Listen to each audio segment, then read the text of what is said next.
Sure. Why not? What the hell?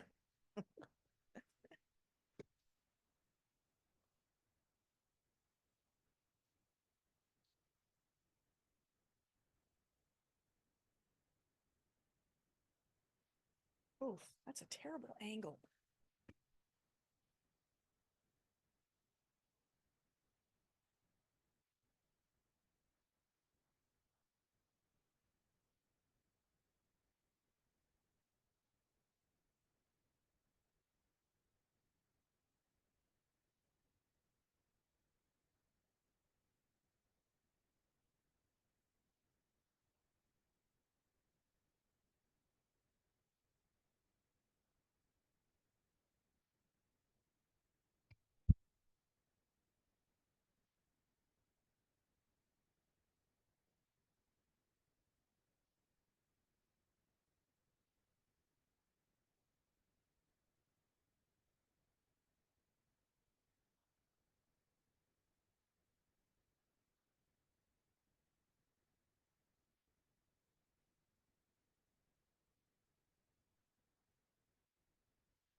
It is now, where's my clock? 5:35. I'd like to call the special meeting of the City Council of the City of San Juan Bautista to order on Tuesday, March 25th, 2025. Pledge of Allegiance, Mayor Pro Tem Sabathia. I pledge allegiance to the flag of the United States of America and to the republic for which it stands, one nation, under God, indivisible, with liberty and justice for all. Thank you. May I have a roll call, please? Councilmember Aranda, Here. Councilmember Frios, Here.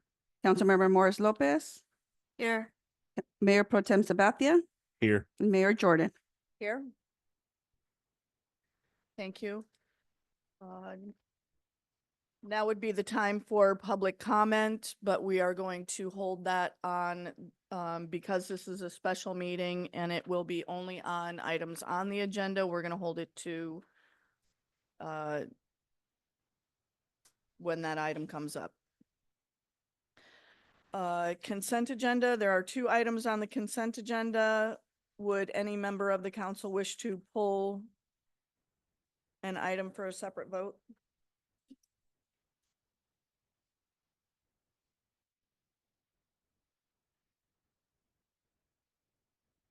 No? No? No items? Okay. No. Thank you. May I have a motion? So moved. Thank you. May I have a second? Second. Oh, I don't know who did that. Mayor Pro Tem Sabathia made the motion and Her mic was on. Mine was off. Councilmember Morris Lopez seconded it. May I have a roll call, please? Councilmember Aranda, Yes. Councilmember Frios, Yes. Councilmember Morris Lopez, Yes. Mayor Pro Tem Sabathia, Yes. Mayor Jordan. Yes. Motion carried. Thank you. Workshop. Forgot to ask if the public wanted to make it pull anything. Hi. Workshop, workshop regarding water and wastewater compliance report. City manager. Yes, thank you. I believe that Gabe Arenal is going to be giving a update on our wastewater pipeline. Hey, good evening. Can you hear me? We can, Yes. thank you. Okay, all right. So you just queued me right up. Let me share my screen.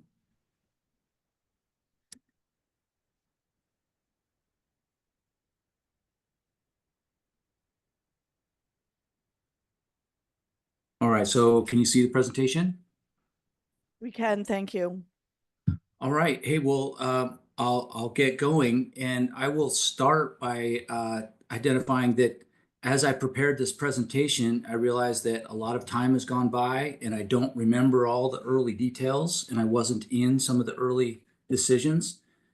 So if you have any questions that I don't answer or can't answer, we'll follow up. But I think I've got most of the project story. So I saw on your council packet that the project is called the wastewater pipeline, but the construction package is all referred to as the sanitary sewer force main to Hollister project. So let's see, I've got a little outline here, starting with the introductions, which might be pretty brief, but I'll hit those. The reason for the project, some of the project alternatives that were considered, project infrastructure elements, components of the project, some non-infrastructure related components such as permitting and environmental compliance. And then I'll try to appraise you of the project status, work completed to date, work remaining, budgets, schedules. And this is a little bit long. I hope it's not too text rich. I know we all like pictures, but it's mostly text. And I'm going to try to move through it pretty quickly. I tend to speak a little quickly. And if you want to slow me down, don't be shy. Or if you want to stop and ask a question, I'm very, very happy with that. I'd love to answer your questions along the way while we're talking about a topic. So let's go. So the introductions is that I'm Gabe Arano. I'm with Stantec, and I inherited the project after there was, excuse me, some levels of study, and it was already the project that I'm going to present.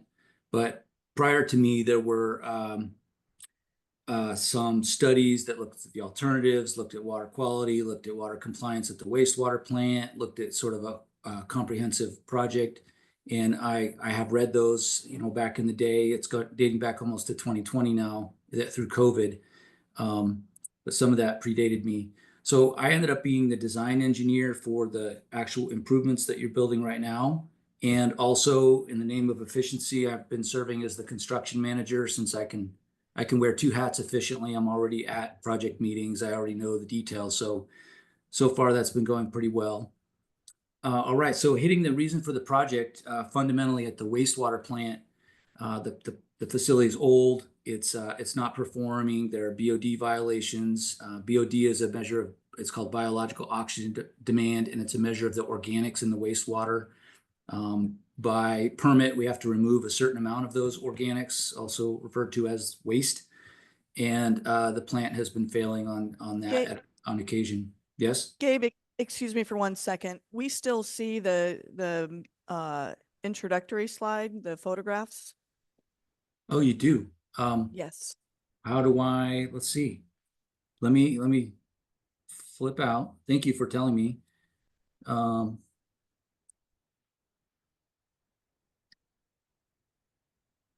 Can you do that in slide presentation form? Yes, I think I am on slide presentation form. Am I not? No. No, try hitting escape and then hitting that little presentation button on the bottom right. Yeah. Gabe, you might also need to duplicate your screen in the PowerPoint settings. Yeah. So tell me what you see right this moment. We still see yeah, you're We not in see- presentation mode. Yeah, we see the main slide with all the other slides on the left-hand side. That's interesting. I don't see that at all.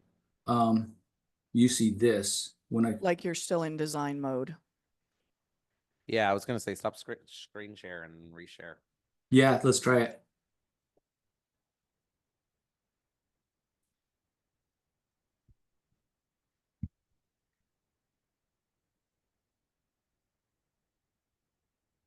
Can you tell me what you see? The same thing.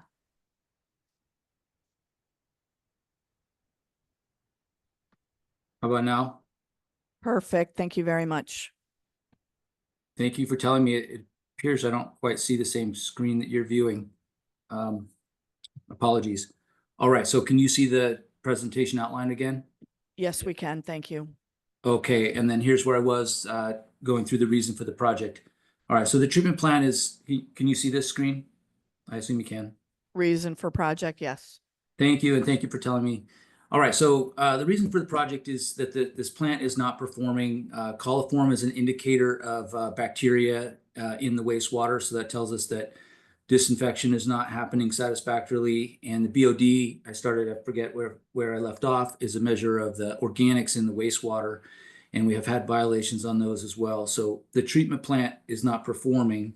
And then there are chloride and sodium violations that the treatment plant is not inclined to remove, even if it were performing well. These are coming in from the source water, from the potable water supply. And but there are limits on the wastewater end as we discharge to No Name Creek. And the water and the wastewater are clearly related. And so one of the components of that we're also not in compliance with is TDS, or total dissolved solids, some of which we believe come from water softeners in town, because the source water is groundwater, the groundwater is hard, so people like to make it softer. They add the softeners can add sodium, and so that increases the violations and the being out of compliance. So part of this project, as you'll see in a minute, is remedying the source water as well. And then I started with this, but the last item here is that it's aging infrastructure. If you were to tour the wastewater plant, you could see that it's at the end of its useful life. Equipment is old, it's falling apart, it's bent, it's held. I'll just use some colloquials here. It's held together with a little bit of duct tape and baling wire, and it's sort of been performing, but as I started with, it's not performing, and it needs to be replaced. So let's see if I can change the screen here. The wastewater plant is regulated by the State Regional Water Quality Control Board, and because we discharge to a surface water, the creek, we have an NPDES permit that dictates the water quality we're allowed to discharge. And I don't have the exact number, but Ashley's predecessor told me that there's over $1 million in accrued fines and growing. He would tell me regularly that we have more fines. So getting out of this wastewater plant is an imperative. You can see here that they've levied fines on the order of $1 million, and we also negotiated with the regional board enforcement to convert some of that fine into what they call an environmental compliance project that allows us to put the money back into the project. And I think that's about $750,000 that we did not have to pay in fines. We still have to do reporting on that. But so far, I think we have not had to pay it all. Let's see here. All right, so going back in time and looking at the alternatives that predate me, there were 3 wastewater projects that were identified. One is to upgrade the plant with a MBR, that's a membrane bioreactor, and then look at salinity control, which is eliminating the water softeners, finding a new alternative water supply. And then a version of that, the second larger bullet there, wastewater treatment plant upgrades with RO, was an endeavor to remove the salinity from the water, the wastewater, chloride, sodium, total dissolved salts. And then the third option there is the regionalization with Hollister. Now you can see the 3 prices of 22, 28, and 29 million respectively. Those are a present worst, so they endeavor to incorporate 20 years of operation and maintenance cost so that you can really compare alternatives. You could have a cheaper capital cost, but a lot of O&M, so you don't just want to compare that capital cost to build it. You want to capture the cost to build it and the cost to run it. You can see here that the option with reverse osmosis and the regionalization to Hollister are pretty close, 28 million versus 29 million present worth. And I wasn't privy to this decision, but I think it was a good decision to go with the regionalization to Hollister. These costs are effectively equivalent within our ability to estimate. And being in the wastewater business as a small community with reverse osmosis and dealing with brine disposal is complicated and costly, and that 28 million may very well be low. So let's see, those are the 3 alternatives that were looked at. And then in the sort of bracketing the alternatives analysis, the city completed a wastewater master plan and a water master plan. And then Stantec on my side, not me, but our staff developed a preliminary engineering report, both for water and wastewater, for USDA funding, which the city then ran with and applied for funds and secured those funds, which is great. And then in the end here, the recommended project is wastewater regionalization with Hollister, which we're going to get into as a pump station and force main, send wastewater from Juan Bautista to Hollister, decommission the existing plant. The regionalize the water source with the West Hills Water Treatment Plant with the San Benito County Water District, and implement a water softener buyback program. That probably won't be hard, with better water supply. People won't need those or be attached to those water softeners, but that's part of the program that was laid out. So this is an old planning figure, and I know that it's small. The little yellow line on the bottom is basically identifying a pipeline alignment from the West Hills Water Treatment Plant over to San Juan Bautista to the left there to the west. And then the green lines were early planning alignments to send wastewater from San Juan Bautista to Hollister. Excuse me. Oh, did I go the wrong way? Oh, I have that screen twice. Apologies. All right. So the wastewater infrastructure elements at their core include a pump station. It's a little bit bigger than your other little community pump stations because it has 7 miles of pipeline friction to overcome, and I think it's 75 feet of static lift to overcome. So it's pumping your influent sewage, just as other submersible pumps in town do, but they're bigger pumps, higher horsepower, and there are 3 of them to accommodate low flows to average flows to peak flows. And then the pipeline, that's 7 miles of 10-inch HDPE polyethylene pipe. You currently have an influent screen and pumps that go to the ponds. Those are at the end of their useful life. We're going to replace them. The influent screen will help significantly to keep materials out of this 7-mile pipeline. We want to keep all the solids out that we can. And the pumps will continue to work and pump influent sewage to the ponds where they're currently treatment ponds, but they're going to be repurposed for emergency storage. So they'll just provide belt and suspender safety. And then we also have some storage improvements, return pumps and some control valves to regulate flow back from storage to the new pump station. And then existing treatment plant decommissioning, which is basically demolition of unused facilities so that we have a clean site with new infrastructure when we're done. And new site work, restore all surface impacts there at the pump station and then everywhere along the county roads and through the Rancho development where the pipeline was constructed. All right, so this is the pipeline from Hollister on the west, San Juan Bautista on the left side there to Hollister on the right. And I just wanted to kind of flag, in case you haven't been out there and seen where it might be, the alignment is different than the planning alignment. The planning alignment took us through farm fields and would have required, I think, north of 30 easements. And we elected not to go that route. It might have been easier construction, but procuring all those easements would have been complicated, and you only need one property owner to hold out and not want to sell you the easement to kind of kill that program. And so the decision was made to stay in the county roads. And that's what you see here on the left here. Let's see if you can see my mouse. You start at the treatment plant site with the new pump station, go through the Rancho development, go out on the San Juan Highway across the creek, out Prescott, down San Justo, a little jog on Lucy Brown, down Duncan, down Bixby, over on Freitas, and north on Mitchell, and then into the Hollister wastewater treatment plant. If you can see well on this figure, well enough, we crossed Highway 156 there, so we had some interface with Caltrans. There was a casing already under the highway that Hollister let us use. That was great. Resulted in a lot of simplicity and cost saved to San Juan Bautista. And then it discharges to a manhole right in front of their influent pump station.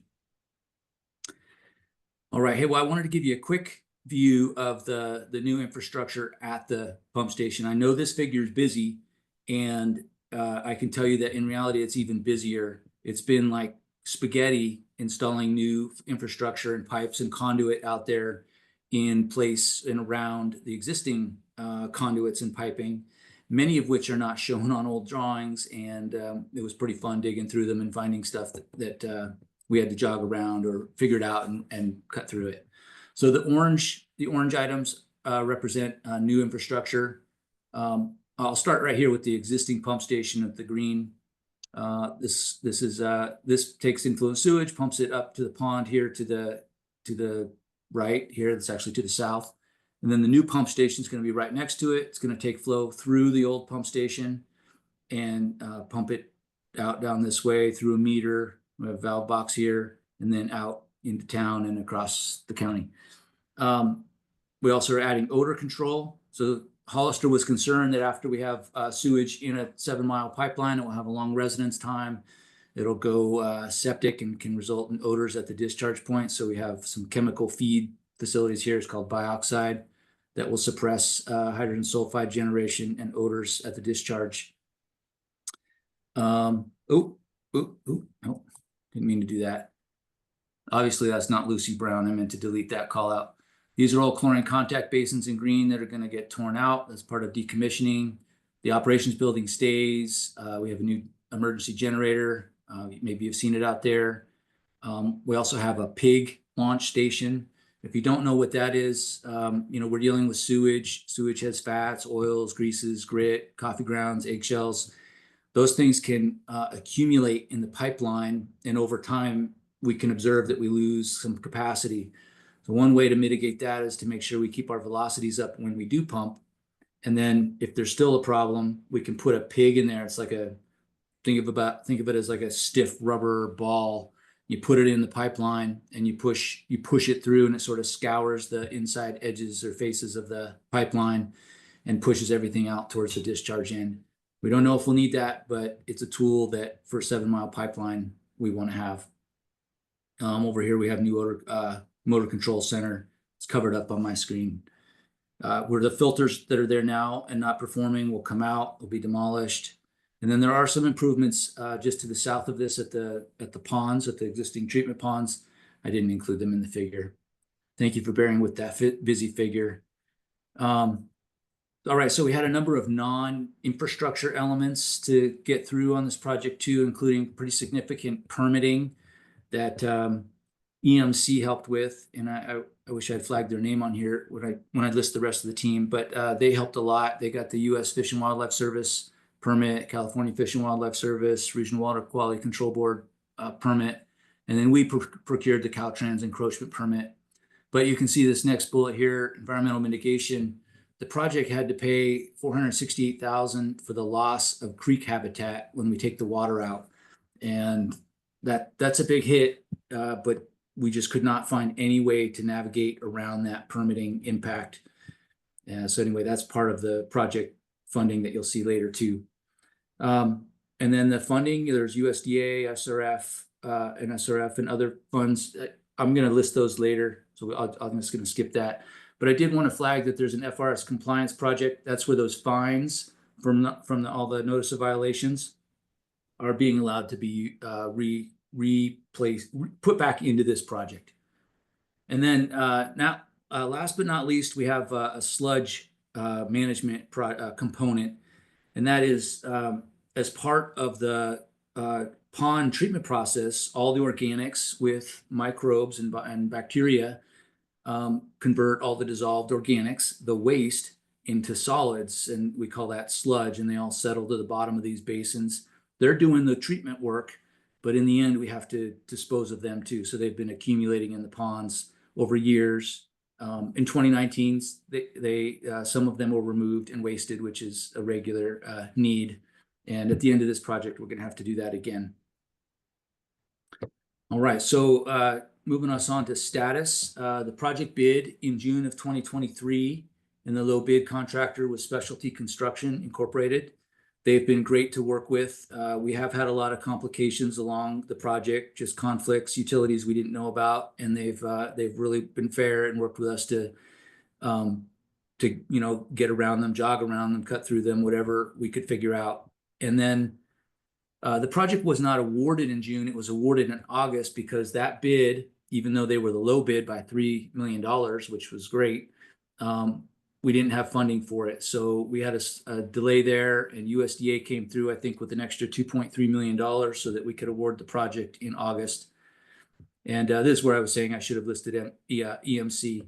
So Stantec and myself were involved as the engineer and construction manager. M&S has been on site for inspection and project management as an extension of the city.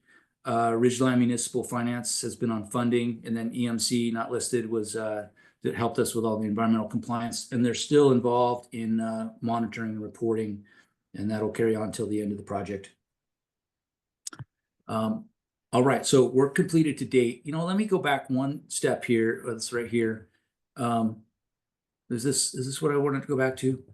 I wanted to point out that this bid almost 2 years ago, and we still have some time to go, as you'll see in that schedule. And by all accounts, that's a long time for a project like this. And it really stems from long lead time items that we encountered bidding after COVID, where microchips and everything that affects the electrical components of the project, motor control centers, drives, switchgear, has a long lead time item, and ultimately ended up adding almost a year to the project. I just wanted to throw that in there. All right, so work completed to date. The pipeline is 99% complete. We have a couple things to check and little bells and whistles to finish. But from San Juan Bautista through Rancho, through all those roads, all the way, including tied into the Hollister influent manhole, are complete. There are a couple brief sections we have yet to test.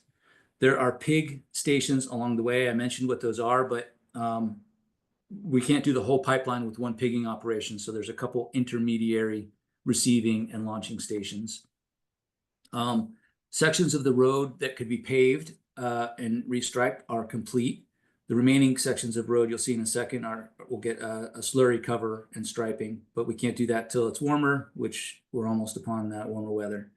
The pump station wet well and equipment are installed. Pump station piping and valves are installed. The influent screen and storage pumps are delivered, but we can't install them yet until we can take the old station offline. The standby generator is installed. Electrical conduit is all in place and backfilled. And kind of like the spaghetti I showed you before, that was really a doozy to get installed. There were little hiccups everywhere we dug. There was something going on under there. And then we've made progress on the PLC and MCC panel, which is a complicated piece of the control infrastructure. It's not complete, but I listed it here as complete because it's well along. I think it got factory tested. Oh no, it gets factory tested tomorrow, I think. So by financial accounting, we're 78% complete, and I think physical completion is pretty equivalent to that. It should match. And then work remaining, just go through it. I know it's getting long-winded and some of these are details, but I'll just go through it. The Hollister manhole, we're going to recoat that. It was a Hollister condition to connect, to refurbish their old manhole. There's a final pig receiving station there next to the manhole. I mentioned we're going to finish slurry and striping. I think that's going to occur in late April. Complete and install the MCC panel and electrical switchgear, which are due in a couple weeks. The odor control, which, there's some sequencing items like I haven't mentioned here, but that can't get installed until you take the filters out. Filters can't come out until we have the new pump station online. So we're going to have a little give and take as we start up. And then when we could get the new wet well online, we should have a party. That'll be a big day. But we'll be able to bypass the old wet well and recoat it and install the pumps and new screen. Then there's also some storage improvements up on the hill with the treatment ponds. We have, as part of those improvements, we have the PG&E power service and cutover. That's going to happen in June, and then proceed to decommissioning the old infrastructure, and that'll have another party at some point. And new site work to finish up leave a clean site. I kind of hit it already. There'll be a startup and testing phase, punch list, crosswalk repair in Rancho, etc. We'll hit all that and leave a final, complete, and whole site. And then sludge management and project closeout. And then ultimately we want to rescind the NPDS permit so the regional board's not wondering what we're doing over here in San Juan Bautista with wastewater treatment any longer. And there's also some reporting that the city has to do that they want to stop doing. While I'm here, I'll mention the sludge management. We have in the bid for the contractor to remove and dewater and dispose of all the sludge that's in the basins when we stop sending water there. However, with the delay, the electrical delay, their subcontract quote expired. And so we're revisiting, we're rescoping that and looking for ways to still get the sludge out for the money that we have. So that's there's a little bit of a loose end there. All right, hey, big picture cost, and I've taken the city's cost spreadsheet that I think maybe has 30 rows and distilled it down to 20. I'm sorry, I don't know where did I get 20? Five primary items here with sort of some soft cost, bonds, legal, interest. There's a bridge loan, and that incurs some interest. That's the 720,000 there. Now we're getting out of the treatment business, and we're gonna send Hollister our wastewater, but we still have to pay their connection fee. So that's all pre-negotiated there at 2.5 million in the city service agreement for wastewater. And then I sort of extracted from the city's spreadsheet, CEQA, permitting, mitigation, all those costs, about 850,000. I don't think that's quite a correct split because some of the EMC permitting time is buried as a sub to Stantec, which is included in the engineering, construction management, inspection, and SCADA line item here for 2.5 million. So there's not quite an accurate split, but it shows you the picture. And then construction there is the 18.5 million, and the overall project is $25 million. All right, so those were the costs. Here's the funding, and again, the city can comment. I just extracted this from the city's tally, and I have a little asterisk there that there's a bridge loan that's helping us get through the project that will be paid back with the final USDA loan when the project is closed out. Schedule. All right, so the orange items are in the past and the black ones are in the future. The concept planning is, as far as I understand, it started back as far as 2018. It was master planning in the early 20s. Design and environmental, that's where I came into the picture, 2022, 2023. Project bid in 23, awarded in 23, and that's when it started construction to the present. Now the work remaining to be completed, we're anticipating that motor control center and finished electrical will occur in May, maybe late April, but I put May. PG&E power cutover will be June 2nd, and then sometime right after that, we can test the new station and put the new station online. Now that's where I meant the party to go right there. And then into the summer, complete the remaining physical improvements. And then the sludge management, ideally, we start figuring that out and dewatering and removing that as soon as this new station comes online. But we have to figure out what that new plan is. And according to the contractor schedule, it could slip into 2026. But we're still looking at it. And I will share that I've been talking to Hollister about metering that sludge in with the sewage. Now, they don't want too much at a time, but I asked, hey, can you take a little bit at a time and we can meter it in daily for the next 2 years and pay Hollister to take it.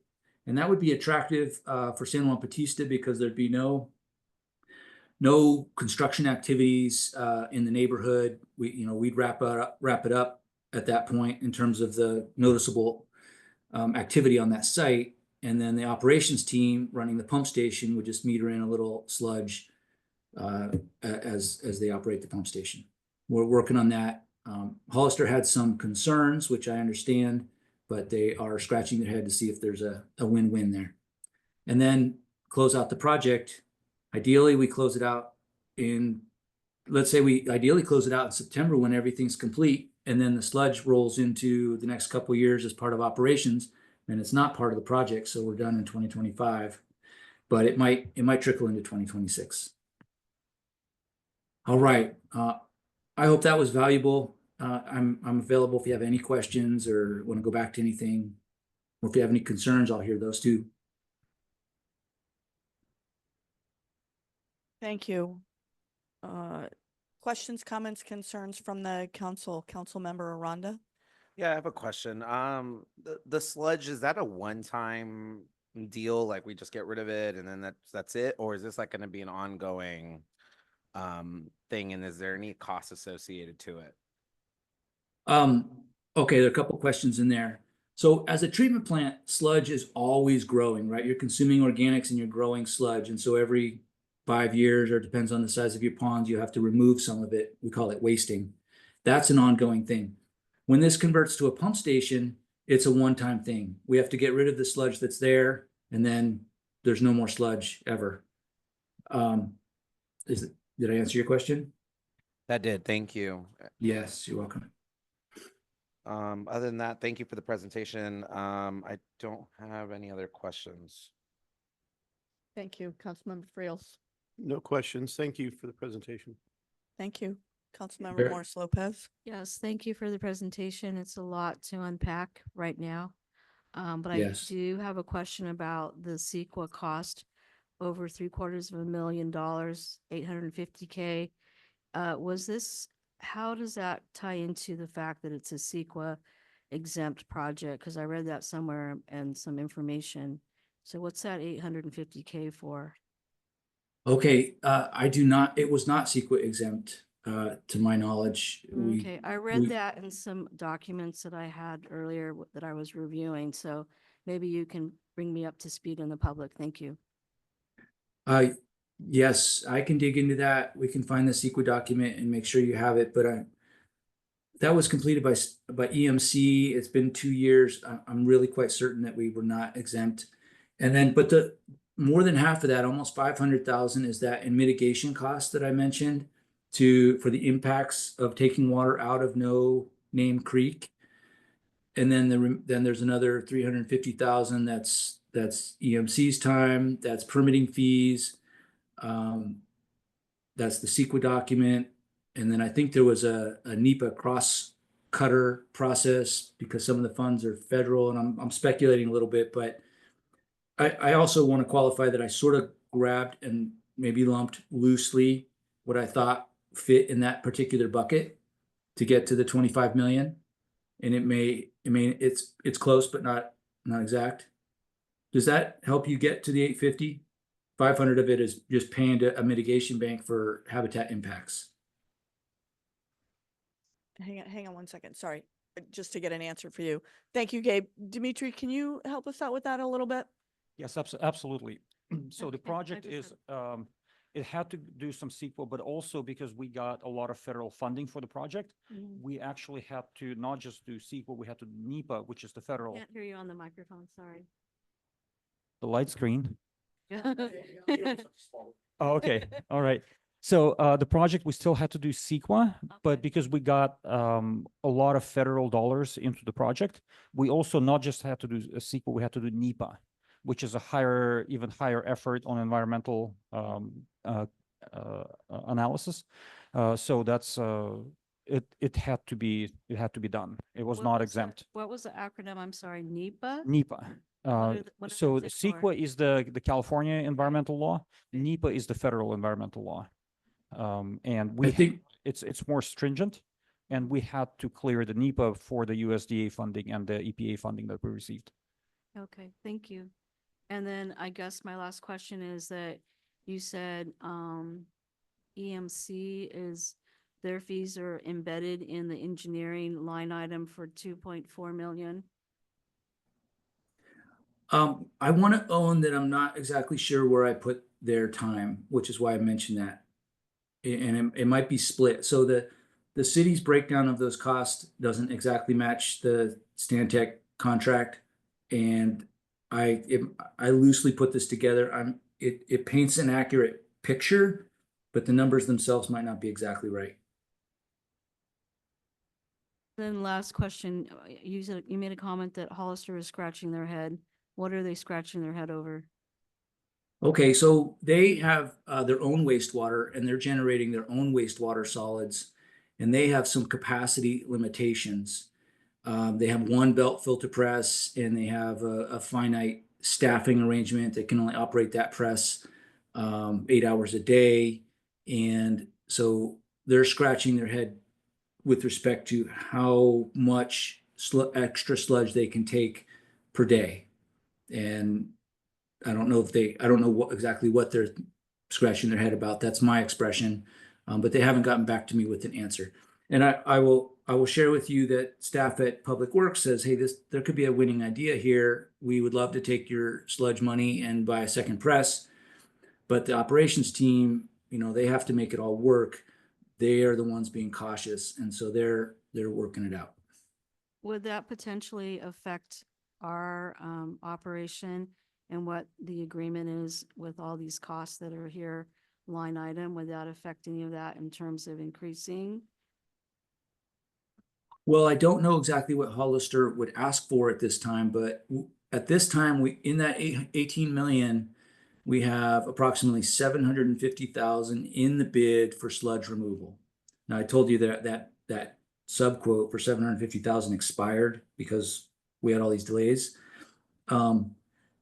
Ideally, we take that money and give it to Hollister and change, have an amendment to the agreement that already exists to take it, and then it's paid for. We send them our sludge, we meter it in over a couple of years, so they're not too impacted. We can't send it all on day one.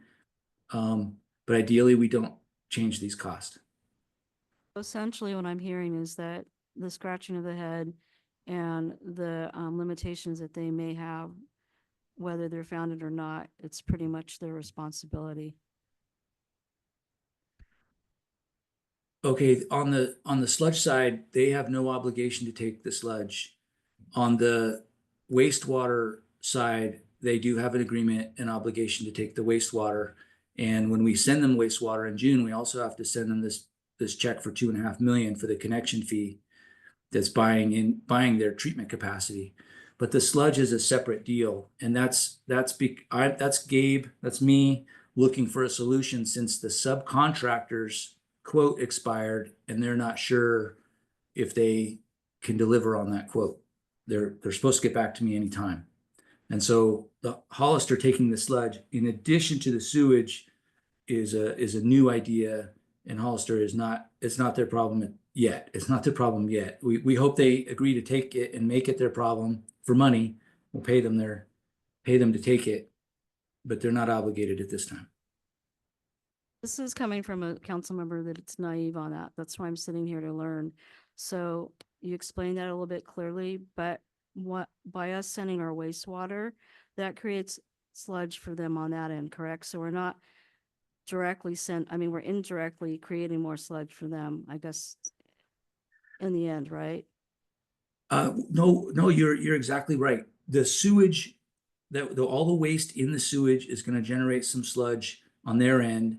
And with this connection fee, they're selling us the capacity to manage both the treatment of the wastewater and the sludge it produces. So that's in the mix, and that's in the agreement. And if that's what you were asking, you're right. Okay, The- thank you. It's just No. Sorry. okay. Yeah, so you helped me understand it further, and Okay. thank you for explaining that in detail. Thank you. Thank you, Mayor Pro Tem Sabathia. I know you felt long-winded in that, Gabe, but I appreciated the conciseness and how quickly you spoke going through all the details. I really did appreciate your summary. The schedule you presented will probably answer all of the community questions that I get asked, that I don't just pawn off on Ashley. Kudos for coming up with the creative solution of trying to deal with an expired quote and time delays that, it costs money to react to all the time delays post COVID. And as a fellow design engineer, I empathize with trying to get, goods in on time to finish projects. My only encouragement is being able to send and meter the sludge to Hollister. It would be a creative way to create a solution for that. But if there's still a way, I'd like to see figures for, that requote from the vendor or maybe an alternate vendor to kind of handle the sludge and just be done with it, and not have to drag out sending sludge over several years. It'd be interesting to see what it would cost for that kind of clean ending. Other than that, thank you. Nothing else. Thank you. One final from me, the pipeline from underneath that goes underneath 156, that's already in. That was taken care of when all of that construction down at that end was happening. Yes, it's in Awesome. place. Yay. Thank you. Questions, comments, concerns from the public, Zoom land and in chambers?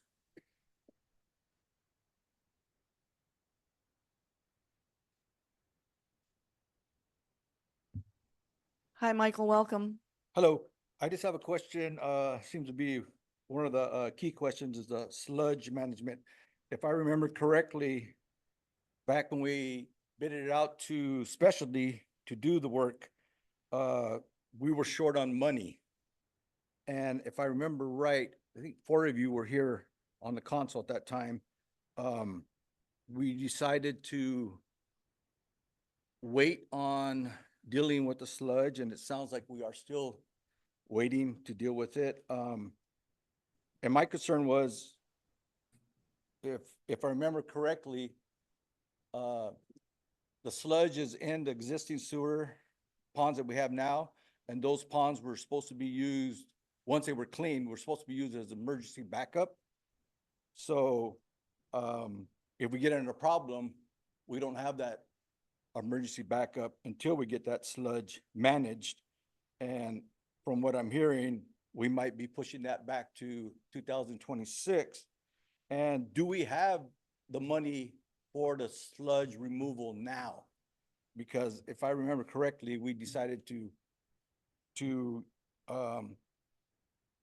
basically do away with that removal in order to have the money for the bid to do the project. Thank you. Yes, if I may, great memory, great question. You do remember correctly. So remember I mentioned that the project bid in June, but we didn't have enough money, so it didn't get awarded until August, late August. So we lost, I think it was near 3 months. And that was because we didn't have enough money. And we did at one point talk about removing the sludge removal from the project to be a future problem and project. But in the end, USDA stepped up with an additional $2.3 million, and we were able to put everything back in the project and fund the whole thing, including the sludge removal. And I don't have the bid in front of me, but it was about $750,000 on the sludge removal line item. And we still have that positioned to use for sludge. We just don't have a current quote from the vendor. And you know, I can't speak to the vendor and I don't want to speak ill of them, but I think there's a little bit of an opportunity that for them to not be as competitive now that it's basically their work and they don't have to be a low bid and they get a chance to kind of revisit their cost. So, you know, that's just me being skeptical or cynical. We hope to get an updated price from them any day. And you might ask, can anybody else do it? There are very few people that manage sludge in Northern California. They have a little bit of a monopoly on this process, which maybe I knew, but I didn't ever really think about. I did find one other company out of Southern Oregon that's willing to talk to us, and they sent me a questionnaire a couple days ago to fill out in order to give us a quote as an alternative. I will share one other little tidbit since we're on it and you're thinking sludge and have a memory of it.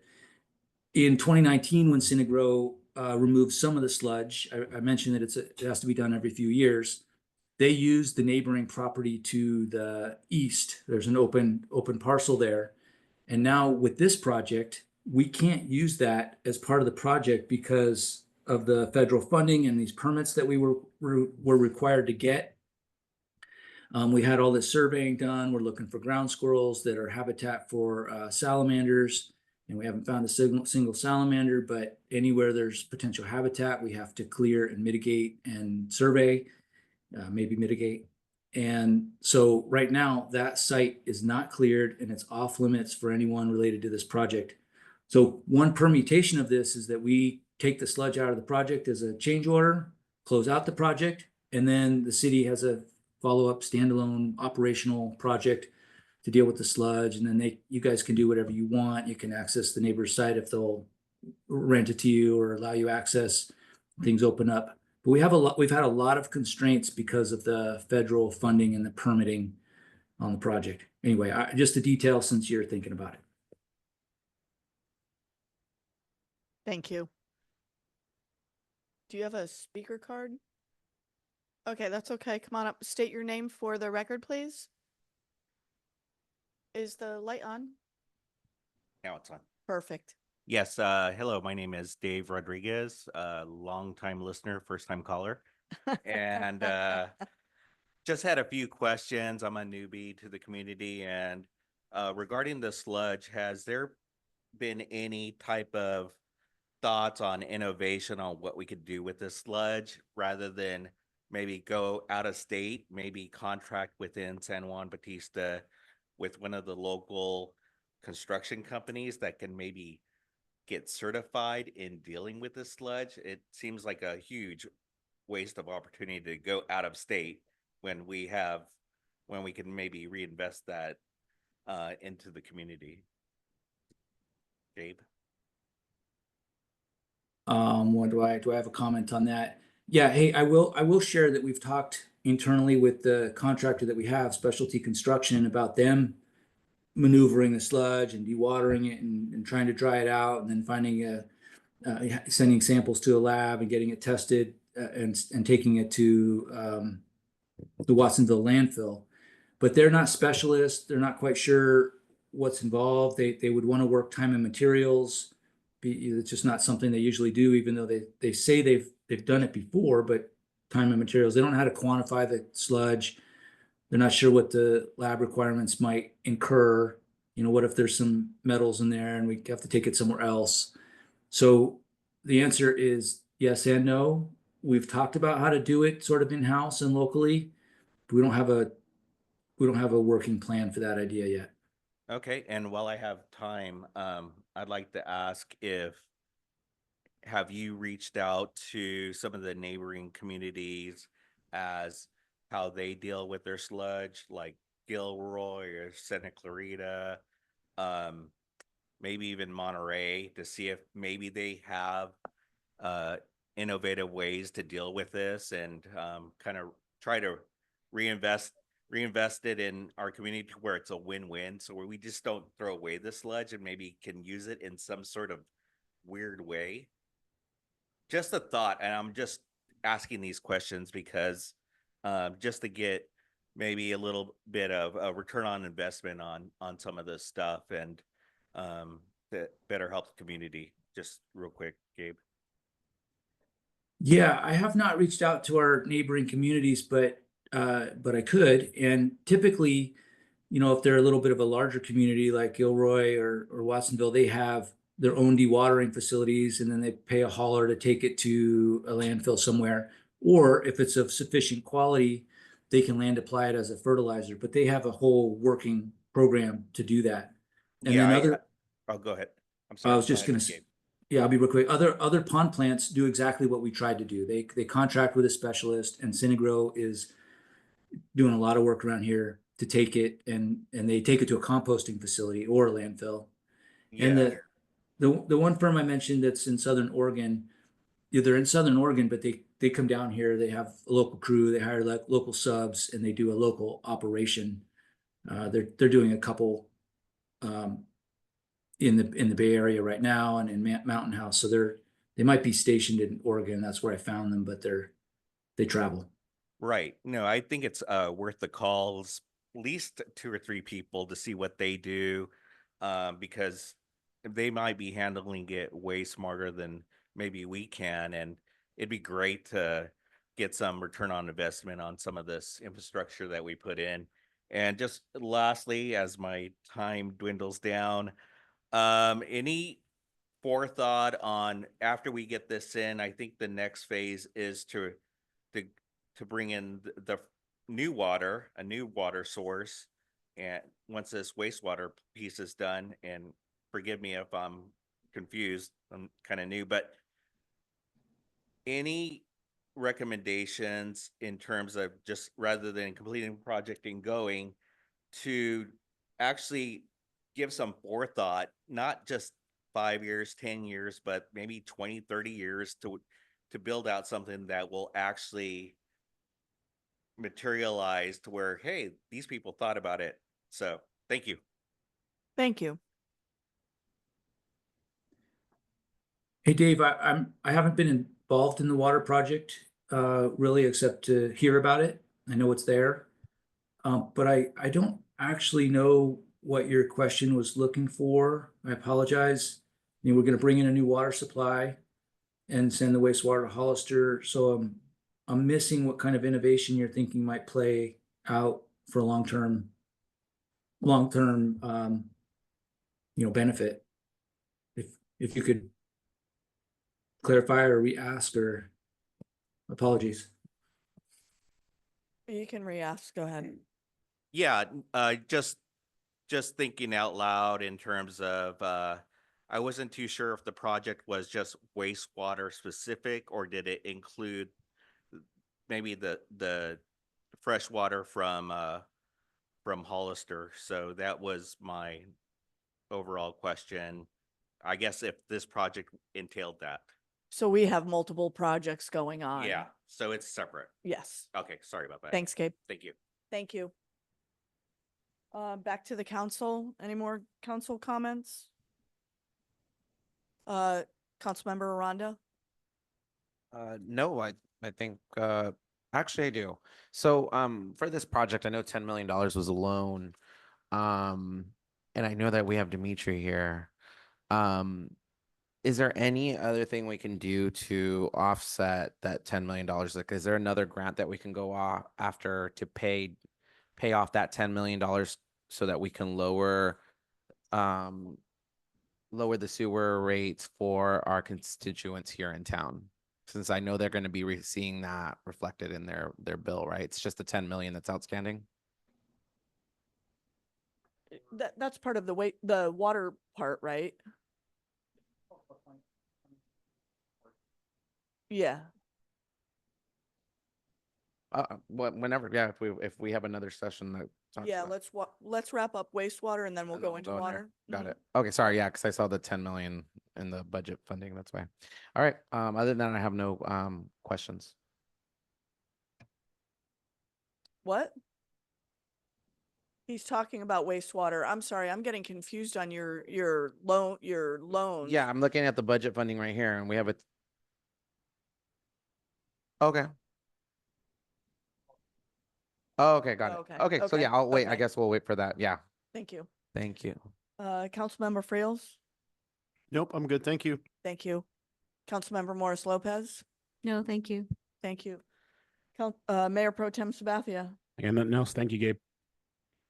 Gabe, thank you so much. This was, the presentation was amazing and, hopefully answered a lot of questions that have been, hanging out there. We appreciate you coming in. Thank you.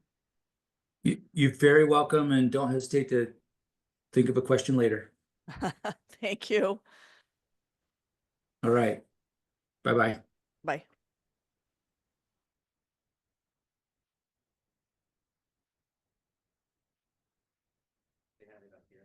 Yeah. Okay, thank you. Drinking water pipeline RFP. Thank you, Mayor, members of the council, and the public. I'm going to give a very brief overview. I know that the council already approved this item under consent, but I thought for the benefit of the public, we'd just briefly go over what's happening here. And apologies for my very short titles and not the official versions of these things. So the city is going to release a request for proposals for the San Juan Bautista Water Transmission Pipeline Design Services. Next slide, please. So the goal of this RFP is to retain a professional contractor that's familiar with the best practice for management techniques of this particular line of work. And the city is requesting proposals from consultants specializing in the required services. And that stuff is outlined in the RFP scope of services section. Next slide, please. So the project will provide a new source of drinking water to the city of San Juan Bautista. The city needs additional capacity to meet current and future demands for the system that relies on multiple groundwater wells. The existing wells have high levels of nitrate and hardness. And the development of the drinking water pipeline and connecting it to the West Hills Water Treatment Plant is part 2 of the compliance project to address salinity in the city's drinking water. So here's just a map, and I'm sorry, I couldn't blow it up more, it kind of got blurry, which shows where the pipeline, the drinking water pipeline will be going from well 6 in San Juan Bautista down and up to the West Hills Water Treatment Plant. Next slide, please. So our plan is the council's already approved the RFP. We're going to release it tomorrow. And then you have, we'll have some time for contractors to ask questions. We can give them some clarifying answers. We'll respond by May 5th. We'll have some interviews potentially. And then we're hoping to award a contract and bring it back to the council by May 20th of 2025. And it's moving kind of quickly. And the reason for that is because we want the program to move forward. We also want to be prepared in case we do receive any potential earmarks or grant funding, and Demetria will get into that as we move forward. And so the contract that we award obviously will be based on what's best for the city's overall interests, and the awards will be made to the lowest responsive and responsible respondent, who in our judgment has the necessary experience, skill, business standing, equipment, and staffing, financial stability to provide professional civil engineering services. And with that, I'll take your questions. And I'm going to pick on Mr. Paul Greenway, who helped us write this lovely RFP, to answer any questions you might have. Thank you. Hey, Paul. Hey, Paul, welcome. Thank you. Questions, comments, concerns from the council? Councilmember Aranda. Yeah, I have a question. Did we ever figure out how many gallons we need, or how much drinking water we're gonna actually use for this system? We're still talking about that at the staff level. And I think we've talked publicly at somewhere around 8%, but it's not set in stone. It's just a number that we're trying to work through. Got it. And then my second question with, well, I mean, I guess it would lead into this or segue into this, but once we figure that out, I'm assuming, is there any way we can look at, I think, is it M&S? Is that the service? EMS, sorry if I'm getting that wrong. EMC, Jesus, so many acronyms. Is there any way we can reevaluate them to figure out if there's any other cost savings as well that can be applied to this whole project, right? Like, let's just say, hey, we're on schedule, the project's doing well, maybe we can scale back on this, or we don't need time for that or material or whatnot.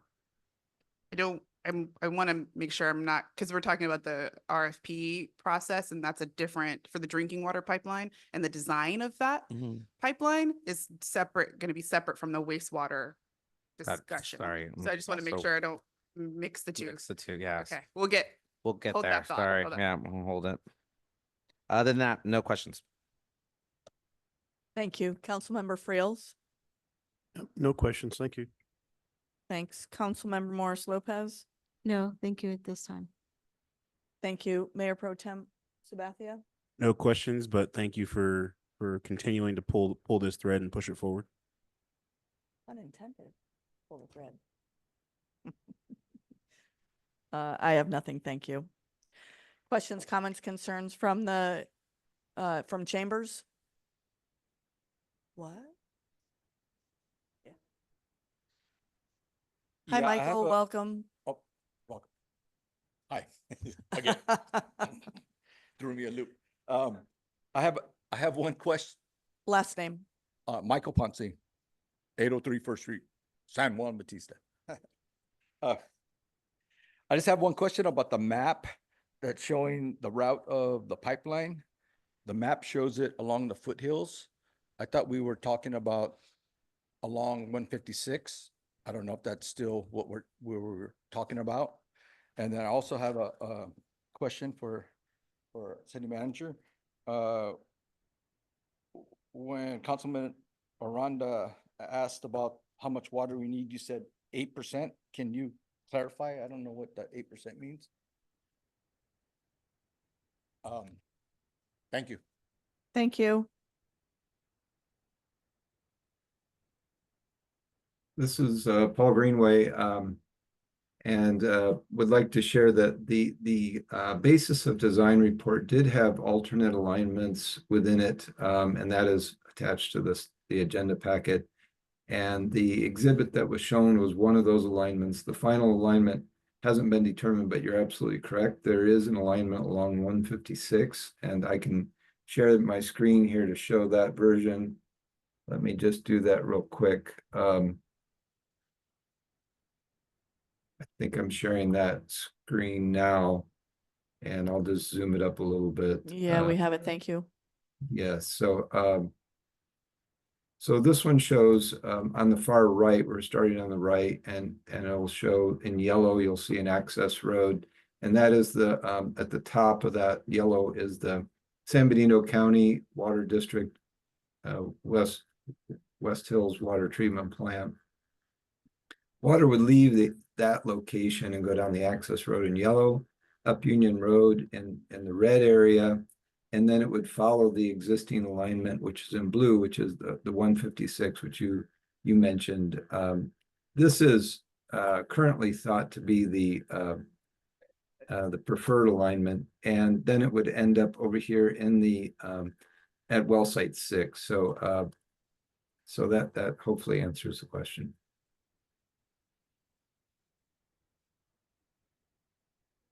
Thank you. Any questions, comments, concerns from Zoom? What? Chambers? Yes, go ahead. Okay.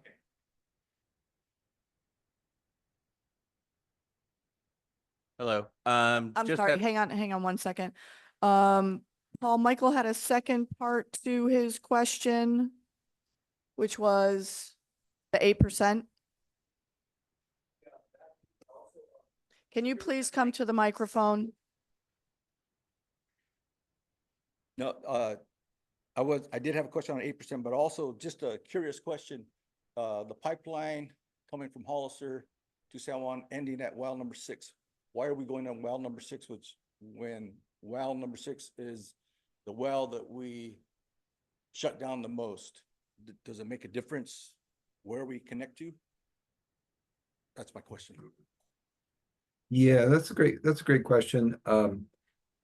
Obviously, well 6 would that well does you're absolutely right. Your historical context is correct. Well 6 has challenges, but this would mainly connect to the well 6 site versus into well 6 itself. Well 6 would likely be abandoned as part of this project, and the water supply would come from, or it'd be blended to a satisfactory level, depending on how the alternatives go in the project. But well 6 is one of the closer sites, so we end up having less pipeline, et cetera, than the you might have seen an exhibit earlier that was provided by Gabe, which had the water line going quite a bit further distance.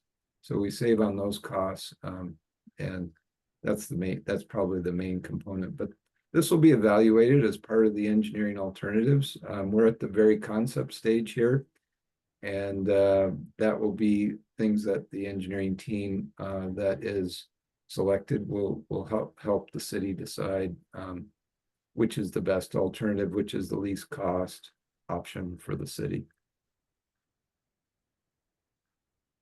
Thank you. Please state your name again for the record. Yes, David Rodriguez. Thank you. And just had a few questions regarding this new water line. I know there's going to be an RFP that's going to be sent out tomorrow. Is there a budget line item for this water line? This new water line? Is it budgeted? The RFP, what's the range on it? So we will talk about that in the financing portion. So there is a budget. It's very preliminary because, again, we don't have the design done. We haven't gone out to bid, but we have some ideas, and we'll talk about that in a few minutes. Okay, thank you. That's all I have. Thank you. Back to do we have anybody on Zoom? Seeing no hands raised on Zoom, Madam Mayor. Thank you. Councilmember Aranda. No questions. I look forward to the other presentations. Thank you. Councilmember Friels. No, thank you. Thank you. Councilmember Morris Lopez. Thank you. I think we got a little off topic from the RFP. I think it's a very ambitious schedule. I'm very hopeful and positive that it's going to go smoothly. Thank you. Thank you. Mayor Pro Tem Sabathia. My only question, and I'm cursing myself for being in alignment with the orange San Francisco Giants hat. I forgot my Yankees hat. We didn't get an answer on the 8%. Are we talking, is this different than blend levels? I think that's probably why your eyebrows went up too. I'm going to retract the 8% because my first part of that statement was it's still under review. Okay, So I'm going to reserve my right to retract the 8% That's because it's fine. confusing everyone. his eyebrow shot up because he was missing a 0 off that 8 I know, from what he wants. I know. But let's Okay, table that. all 'cause right, I think that's fine. I just want to make sure it the is question about, was it is addressed. regarding blending ratios, but Thank you. Thank you. Uh, water and wastewater project finance strategies update. Dimitri, I'm guessing this one's yours. Yes, Thank you. this one is mine. A lot of mysteries will be answered.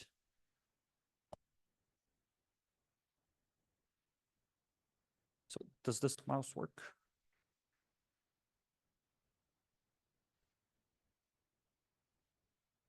Yep, there we go.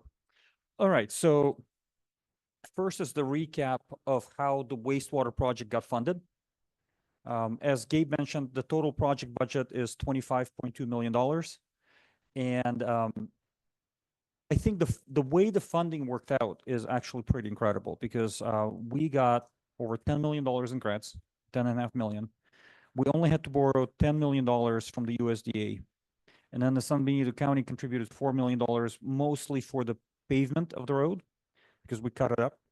And then the city contributed STBG funding, which is the street improvements budget towards the project.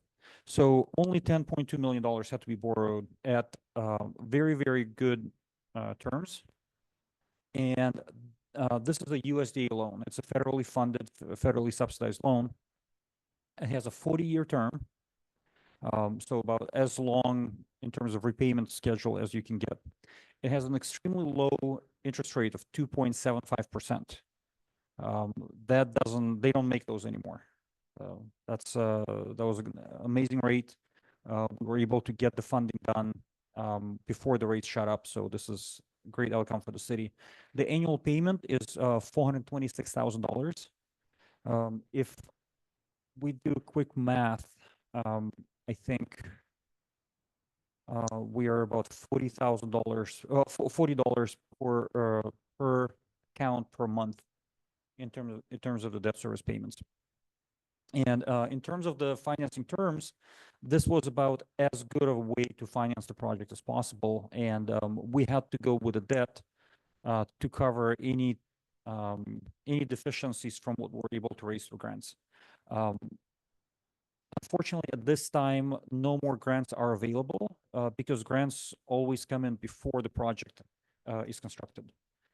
It's virtually impossible to go find a grant that can pay down the debt on a project that's already completed.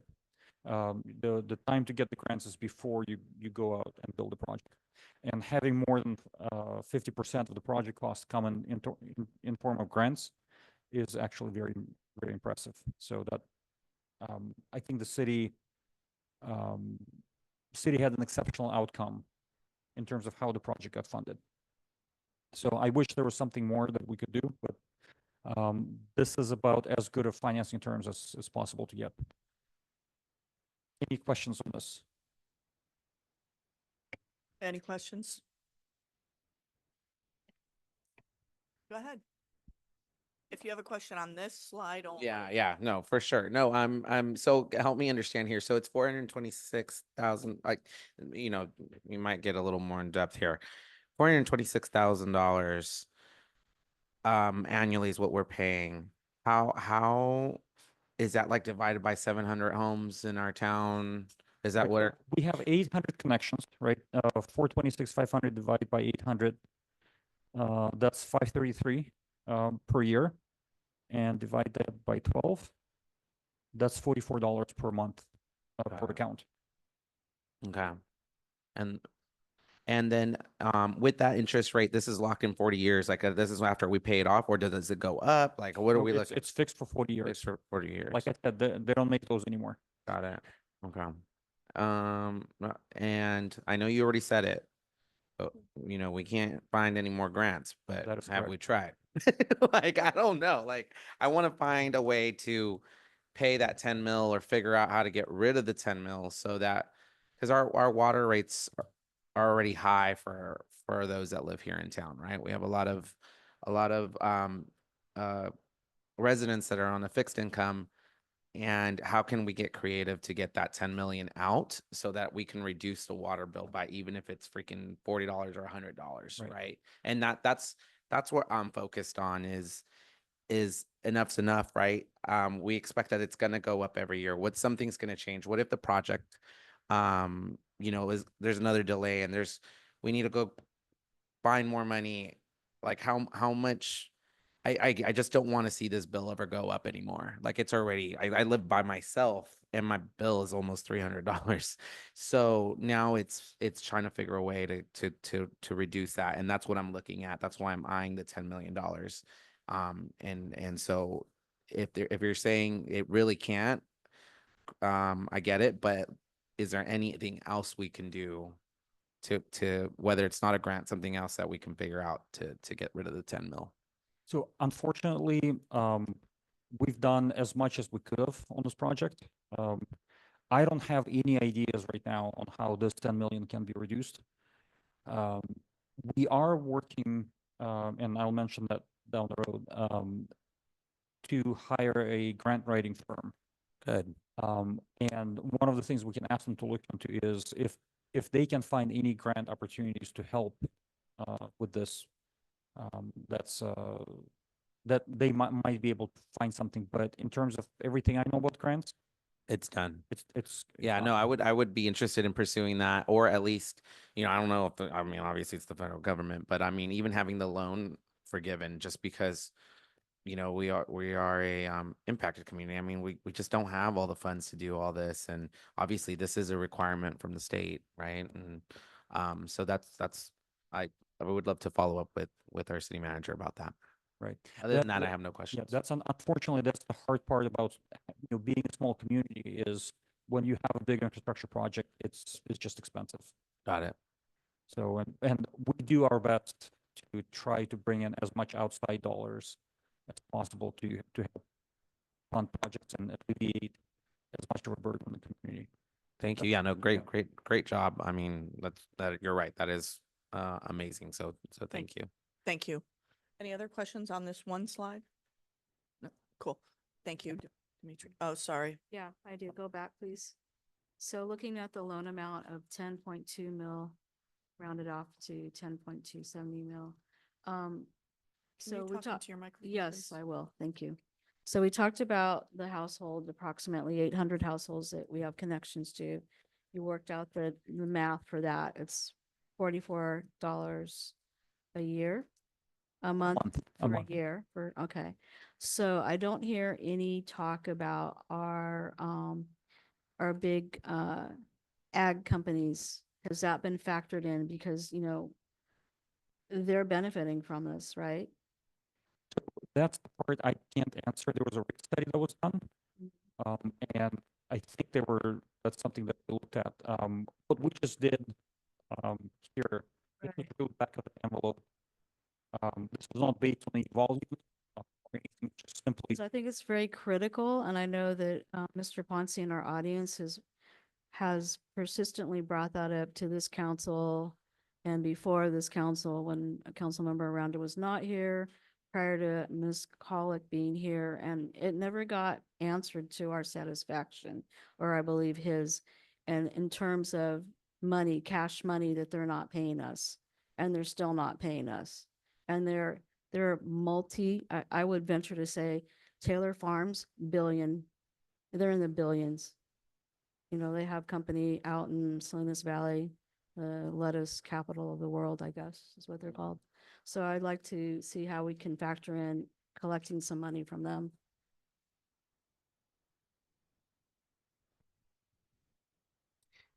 Thank you for the comment and the question. And I want to confirm that we are actively working on this issue and we should be able to report something soon.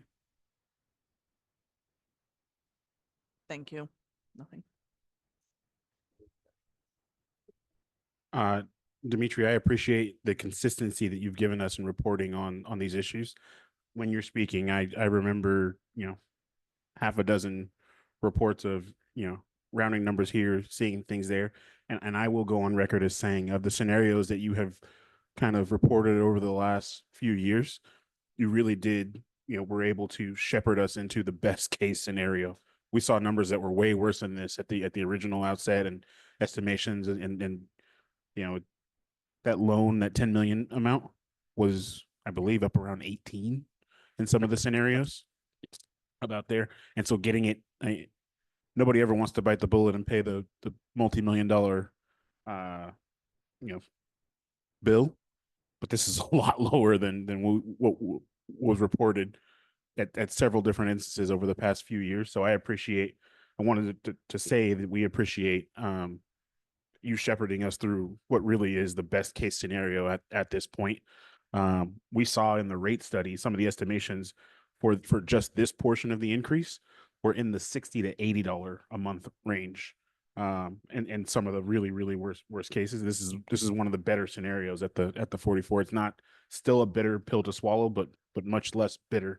And I think a lot of that has come, at your leadership through going through and working with, Don and now Ashley to get us to this scenario. So we appreciate that. And then I'm willing to lean on your expertise. If you say there's no more juice to squeeze in terms of this isn't how grants work and we shouldn't spin our wheels here. We have other projects and other things that we have to be doing that are in kind of more infancy stage in the planning. If that's the time to be going after grant funding with a new grant writer for those things, let's do that instead of going after doors that experts are telling us, will likely be closed. And that's the idea exactly is now which we to our project Mhm. and getting as much as possible. Yeah.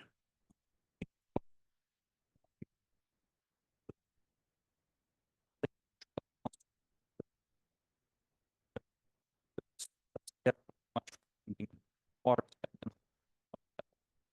We expect this much success from you now on the next one too. This is this this is your batting average now.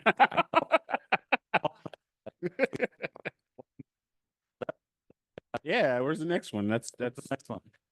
And I want to get so this is for each week, but only much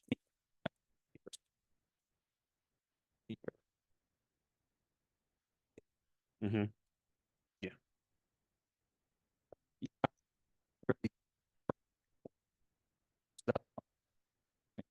Yeah, that's excellent. Thank you. Thank you. Okay. Let's try for slide 2. No, yes.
Is this any better? Oh, okay, all right.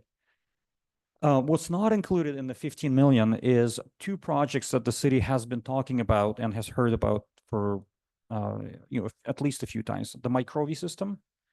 And we're actually estimating that that project will probably run about $750,000 to build out. So that's not in the $15 million budget. And then the A drop that you've heard the presentation before, and the district is here as well.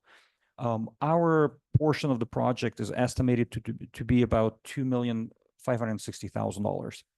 And we'll talk about those two projects after we talk about the $15 million project. We think we have a strategy of how we're going to get there. So, but overall, we're looking at about $15 million water project. We're trying to raise more than that. Our goal is, because we know that the costs are likely going to go up, but that's what we're currently targeting. Don't be surprised if the costs come in a little bit higher. We're very early in the process. So in terms of how we're planning to fund that, the first step is grants and earmarks. I'm kind of trying to repeat what we were able to do on the wastewater side. And we had some success last fiscal year. So we applied for earmarks with every federal and state office that covers San Juan Bautista. And we were successful. Lofgren office put us in for $1.1 million into the EPA program. Unfortunately, last week, the Congress, through the continuing resolution, did away with all that earmark funding. It was not just the city of San Juan Bautista. There was 15 billion projects, or $1 billion of projects in the earmarks in the federal budget. All of them were taken away. So right now, it doesn't look like this 1.1 million will be happening. However, one of the things that is being considered is for next fiscal year, 2026, approving the 2025 earmarks. So that's something that's being discussed in DC right now. Unfortunately, this is all super fresh, and there is no answer yet, but there is a possibility that that 1.1 million may be awarded in actually 2026. So that was the first thing, $1.1 million earmark. Then also the Lofgren office was extremely helpful, and they put us into a program with the U.S. Army Corps of Engineers. It's called WARDA. It's a $10 million unfunded allocation. So it's basically says, we think we can somehow find a way to find eventually $10 million for your project. And so that was written into law. So basically, there's an allocation with the U.S. Army Corps of Engineers for $10 million for the city of San Juan Bautista. Now, the goal of the Congress, the Senate, and the U.S. Army Corps of Engineers is to actually find some money over the next several years to send towards our project. So it's a two-step process. One was, get our name on the list. Now is find some money towards that list. That program works really interestingly.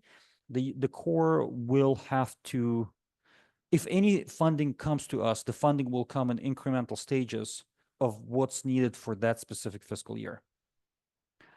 So we're beginning to figure out how to navigate. I was in DC about a month ago, met with the headquarters of the Corps. They're very supportive, very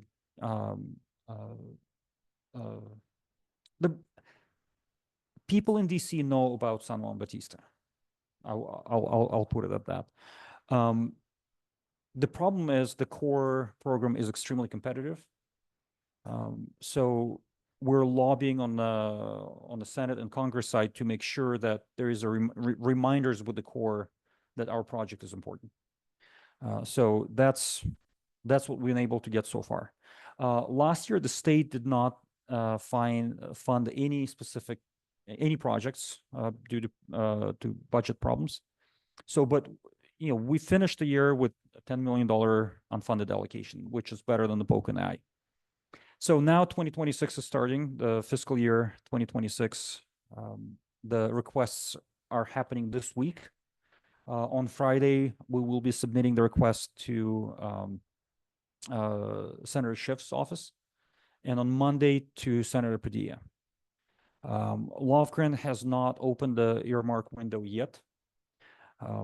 But as soon as they do, we will definitely be there with a request. And we're submitting 3 requests. We're submitting a request for project design. We're submitting a request for microvi, and we're submitting a request for the first phase of the water project that will be happening at the district site, kind of the most complicated portion of the water project. So that's what we're going in for this year. Another thing that we're looking into is, and that's a part of the interview for the grant writing firms, is actually pursuing CDBG, the Community Development Block Grant, as an additional funding source for the project. We had a really good conversation earlier this week with the firm that can help on that front. Also looking at what's going to come out of the California Climate Bond process. That's something that the voters of the state approved back in November. Unfortunately, to this date, there is no clarity on what amount of funding will be coming in and what shape it's going to take, but that's something we're monitoring. And then also another initiative that we need to undertake is actually do a community income survey that we think will yield some additional data on incomes and help us qualify for better funding down the road. So that's the first step of the funding strategy is let's see what grants and earmarks we can actually come up with, because we're all on the same page. We want to limit how much the residents of San Juan Bautista are having to pay for water and wastewater. So the second step is project design, and that's the RFP that we just talked about. Initially, we were expecting to fund it through the $1.1 million Lofgren earmark, plus contribute some city cash and possibly other grant money. That has gone away. Fortunately, the city has been able to build up some reserves in the water fund, and that's sufficient to pay for the design if necessary. If we're unable to get any grants at this stage, the city still has the reserves to pay for the design of the project. And this is why it's really important. At some point, we expect the federal government and the state government will need to stimulate the economy. And when the money starts flowing, it first goes to the shovel-ready projects. So if we have the design, even if we paid for it ourselves, and worst case scenario, the city paid for the design, we were not able to identify any grants or earmarks to help offset the cost. But we have a design project that's ready to move forward. As soon as any stimulus money becomes available from any source, that puts us at the very, very head of the line. So that's our big push is let's get the design done, because that might actually, that might be a small investment to get a big project done eventually. So that's the second step. And then finally, whatever cannot be raised through the grants will have to be debt financed. The USDA has proven to be a great funding partner. Like I said, in the initial package was $10 million loan, $4 million grant. Bids came in high. Here's another $2 million. Your project is funded. So we have begun conversations with them as well. Stantec just updated the preliminary engineering report that the USDA required. So they're beginning to look at this project as well. We're also planning to go to the state revolving fund. It's a program run by the state of California, has very low interest rates. We actually got approved with the state for the wastewater project as well, but we didn't take that funding because of how good the USDA terms were.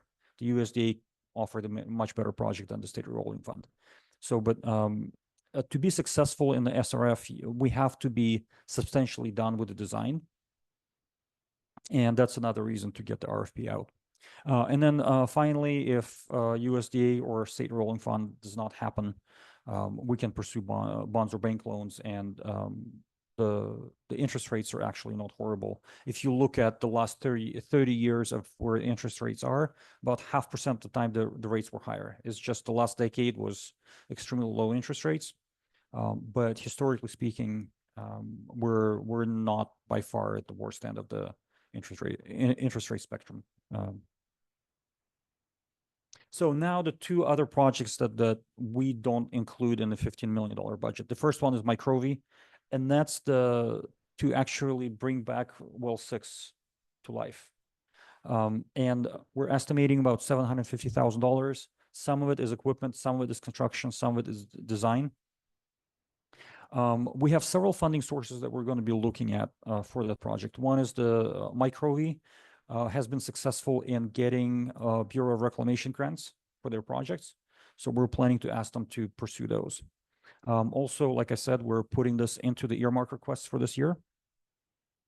And then if all else fails, we can roll it into the water compliance project and see if we can get project-wide grants to help fund this. So that's the plan for Microvi. And then A-Drop is the city's estimated cost is about $2,560,000. We are planning to try to see if we can get some funding for it through the grants. If we're not successful, the district has offered to fund the A-Drop project and be paid back through the monthly charges. And very preliminary, this is just like we did $44 per month per account, same idea. Annual cost of about $87,000, and that translates into about $9.10 per month per account. So again, the A-Drop is not funded in the current rate structure. So to be able to fund that, if we're unable to get any additional funding, it would have to be an increase to the rates next time the city is doing the rate study. And with that, I can answer any questions. Thank you. Thank you very much. Councilmember Aranda. Yeah, God, I just lost my train of thought.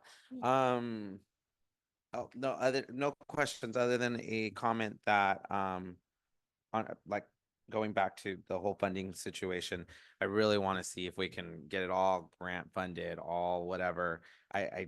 I really, I'm not even happy with the $9.10, to be honest. Like this water bill cannot go any higher. And I understand that there's things that we need to pay for, but I'm gonna make a stance where I've had enough. You know what I mean? And I can hear it from our residents. Like every time I go out, the first thing someone yells at me about is the water bill. And it's just I've had enough where we can't do it. So if we need to find 100% funding. I just don't want to see us like having to pull another loan and billing this back to our residents when it's already astronomically high. I don't think it's fair. I don't feel good about it, but I do understand that it is important that this project happens and it continues and whatnot, which is we're headed in the right direction. It's just, when do we draw the line? And that's where I want to make a stance and be there for our residents of San Juan and just that's it. So other than that, just to clarify one thing, the water project is we talk about it as a separate project, but it really is a part of the same solution. Our agreement with the city of Hollister is at some point we have to start bringing in surface water. So if we don't, we would be in violation of our agreement to Hollister, and that will put our ability to send our wastewater to the regional plant in jeopardy. So there is absolutely no question about that this is an optional project. We have to get it done. And the rate study includes some debt assumptions for the water project. So to the extent that we're able to secure grant funding in excess of what was assumed in the rate study, and the rate study only assumes $6 million. So if we can get more than $6 million in grant funding for the water project, we may be able to reduce the debt service assumption that's going into the current water rates. So that's our effort. all right, great. No, thank you. That's it. Other than that, I have no questions. Thank you. Councilmember Friels. No questions. Thank you. Thank you. Councilmember Morris Lopez. All that information. It looks like, your suggestion or strategy to hire a grant writer. I'm just kind of sitting here scrolling through Google and seeing, I know we hear talk about federal funding, USDA, but maybe that grant writer could look for specifically like rural grants in California. And I just popped up a bunch of stuff that there's some stuff that's closed, some stuff that's open, but it really takes someone to just kind of go in there and just do this like their 8-hour day, right? That is correct. That's the idea, and that's why we're very closely interviewing firms to make sure they understand rural communities, they understand water, and we've had a couple of really good interviews.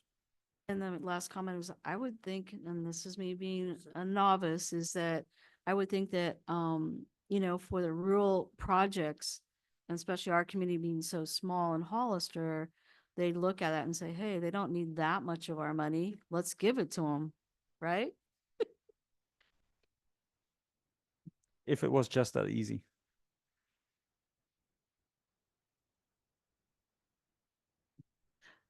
Mayor Pro Tem Sabathia. Yeah, I don't remember who made the comment. There was a comment about all of our projects kind of being interconnected and whatnot. And I'll expand the spider web even more.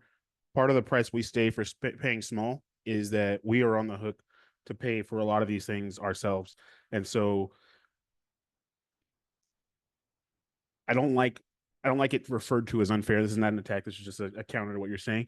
It's not unfair. This is our responsibility as not just a council, but as citizens of San Juan. We heard experts talking about the disrepair in some of our city services and things right now. A lot of these things have been neglected or we didn't have the money to pay for them. We have gotten to the point over the past probably 7 years since we started being fined and having to do something about it. About there, like bells ringing. We have to do something. It's not an if, and it does suck in terms of how much. That was on the sidewalk one. That was good. Again, nobody likes paying the bill, but we've got to do something about it now because the penalty is you get fined, your fine isn't forgiven, and then you still have to do it. And then by the time you've done it later, the costs are higher to do it.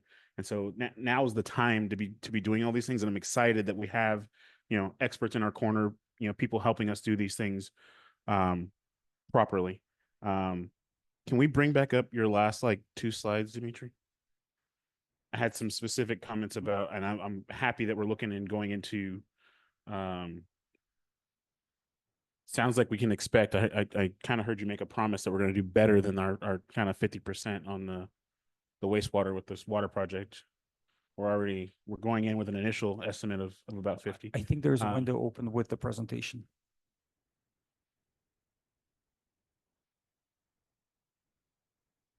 There's another window.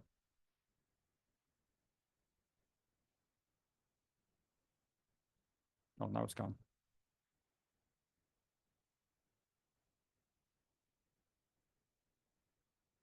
I can make my point while we're looking for it.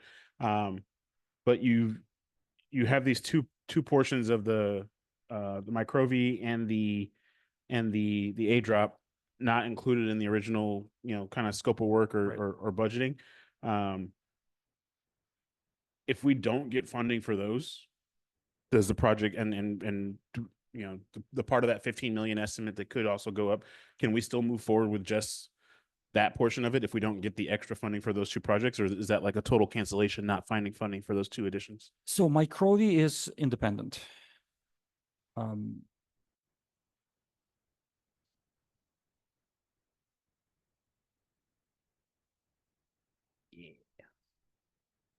Yeah, we've got those kind of 2 is actually so there's the main big part of the project, and then there's these 2 that were not included.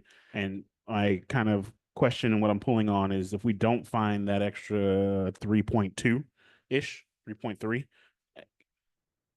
can we just move forward? And it sounds like we have to move forward with something because this is connected with our deal with the wastewater. It isn't total project cancellation if we can only move forward with what's budgeted in the 15 million part. Right. So microvi is independent. We don't have to do microvi to do the rest of the project. Now we do want to save the well. Yeah. It's probably not a good idea to give up a water source. A drop is I don't think we have an option not to be a part of A drop. It's just something that the Hollister urban area agreement is being amended. So that becomes a part of the buy-in. The reason why we kind of took it out of the budget is because we actually, if we fail to get the grant funding, we still have an option to go with the funding and financing that the district is proposing. So from that standpoint, let's say we balance the funding for the 15 million and we have to borrow less than we anticipated, then the district's offer to fund the project and charge us on a monthly rate will help us get there. Okay. So that's how I look at it. But the A-drop is a part of the overall project. It was not envisioned when the memorandum of understanding was signed between us and the district, but since then it became, kind of became a part of what needs to be done. Yeah, I guess that's the part that doesn't sit well with me. We had an MOU and we had an initial plan and we went our way to go try to get everything sorted and funded and going. And when we turned around to do that and turned back, now there's an extra $3 million price tag that to buy into the system. It's Right. that part doesn't sit well with me. I think that's all the questions I had. Thank you. Thank you so much for sticking with us through thick and thin. Yeah, it's amazing and I appreciate you and summing this up concisely. Awesome. Thank you. Thank you. Questions, comments, concerns from chambers? Rock, paper, scissors, gentlemen, you're both coming up. I'm sorry, state your name for the Yes, record. Dave Rodriguez. Just had a few things for Dimitri in terms of the outstanding $10 million. I know we want to go towards maybe looking for grants, finding a writer, but has there been any maybe strategy to bring in more money in terms of lobbying on maybe not so much the public sector and in terms of what the state or federal government can do, but in terms of the private sector and bringing in lobbying for maybe just bringing in money and donations or planning in that respect? Does that make sense? So a lot of times we see like corporate people, corporations make donations if they're a part of the community. It's really good to be a school district in Mountain View because Google will pay for all the tech. Unfortunately, that's not something that we have the luxury for. And in the grant world for water and wastewater in the United States of America, there's very little private grants that are available. It's just not on anybody's priority list. Right. They might not be available, but that doesn't mean we can't ask to make them available, especially with the private companies that are going to be getting really a great service with this new pipeline from Hollister. And in terms of like our constituents and our the citizens of San Juan Bautista, what improvement would we are we foreseeing with this new pipeline in terms of quality? Because I'm originally from Fresno, and I mean, even though it's out in the middle of nowhere, the water quality is great. I mean, you could just tell when you go out there. So is there going to be a huge improvement with this Hollister water so we can maybe offset that maybe additional cost with, you don't have to really buy bottled water anymore, but instead you could actually drink some tap water or maybe just filter it once and it's good. Any improvements there in terms of ROI?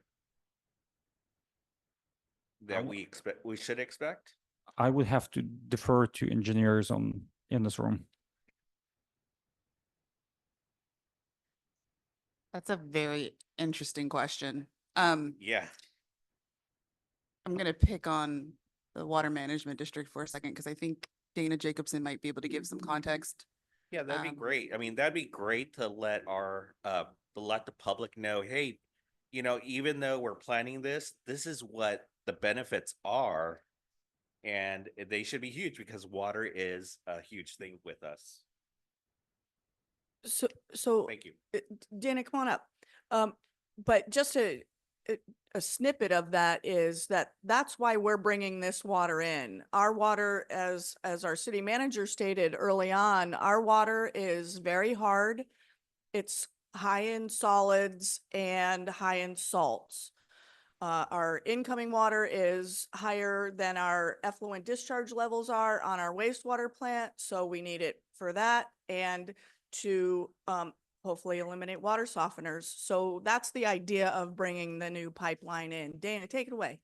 No, I think you nailed it. I don't really have a whole lot to add. I mean, the water that we'll be bringing in is maybe 3 times less the TDS or so. And so it's very high quality water over in the city of Hollister. They don't need to use the water softeners anymore. And in terms of the offset of costs, really that would be a personal decision in a household. Clearly, you wouldn't need the water softeners anymore. You wouldn't need to buy the bottled water. And so clearly, I haven't done that analysis, but there would be a trade-off there for sure. Yeah. Thank And you the for that. Yeah. And our water is drinkable without a softener and without drinking bottled water. Right. Thank you.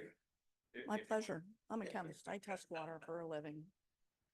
Thank you. Do we have any question? Michael, Michael, you went for, I missed you. Sorry. For the record, I had one filled out. for the but I record. don't know what I did with it. Oh, I gave it to you. Okay. State your name for the record. Michael Ponce. Thank you. First question was, back to the sewer and, industrial users and the $10 million, that San Juan is responsible for. Is your mic on? Yes. Okay. Cover it. Okay. Can you hear me?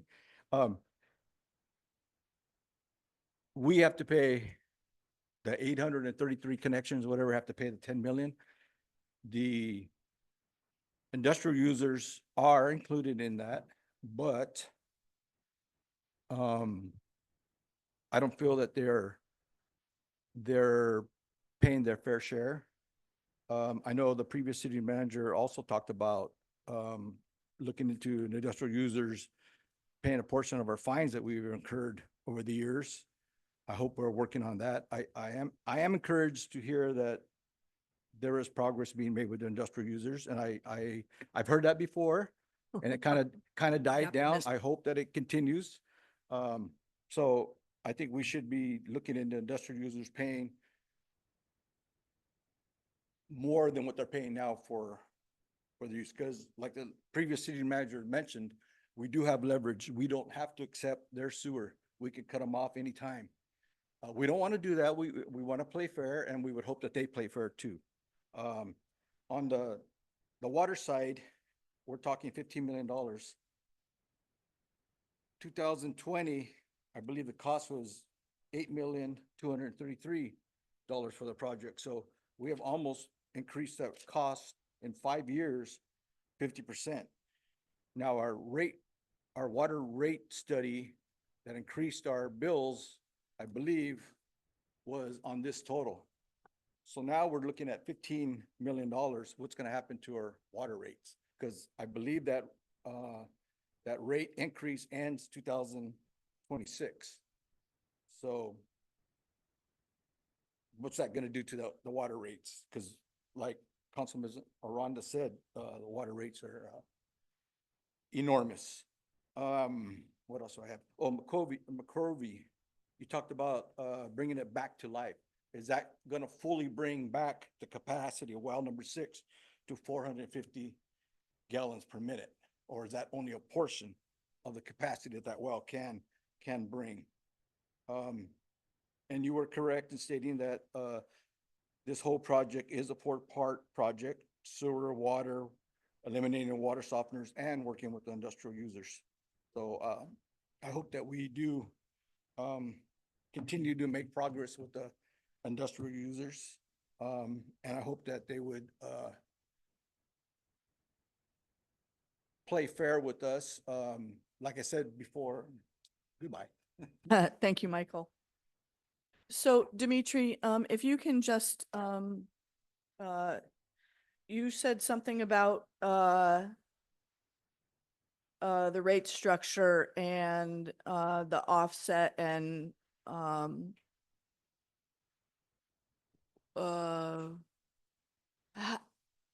the $15 million, go ahead. Okay, so in the rate study, we had a budget that was slightly below 15. It was not 15. I think it was maybe like 13 and a half. I don't remember off the top of my head. This has been a few years back. Not sure where the reference to $8 million cost came from. Might be from the water master plan. I'm suspecting that's just the cost of the physical improvements. The $15 million project includes a lot more than just physical improvements. Unfortunately, before you can start, putting things on the ground, there's a lot of other stuff you have to do. And then the water district, they've invested a lot into their water treatment plant. So as a part of the project, we have to buy into the completed plant improvements and the capital replacement fund. So those things probably, I would be very surprised if they were reflected in the master plan. So, but pretty much a number that was very close to 15 was reflected in the rates. And like I said, we only assumed a $6 million grant for the water project. So to the extent that, let's say, even $10 million becomes reality, that's above and beyond what we were targeting in the rate study. And if that happens, then the city would not need to charge the full rates anymore. Again, way too early to make any projections or promises or forecasts or get anybody's hopes up. We're very early in the stage, in the fundraising stage. We're fully committed to get as much grant money as possible. And I think the state and the federal legislators, they see us as somebody who can get projects done, because the wastewater project is a great success and people have been coming, taking pictures, and showcasing this project as a part of their success record. So hopefully they will continue subsidizing this community and bringing the outside dollars in to help pay for it. And that was part of the original conversation about increasing the rates yesterday so that we would have some of those reserves today. And Michael, part of the conversation around the original was in 2018, well, COVID hit and everything went up, and that's why the wastewater went up. That's why the drinking water went up. So that's where some of those monies are coming from. Michael also asked about the well capacity of 6. Will it bring it back up to the original capacity? One of the, not an issue. We're bringing in a whole new water supply to supplement what we have, to bring in a softer water, less salted water and less solids. That was a terrible way to say that.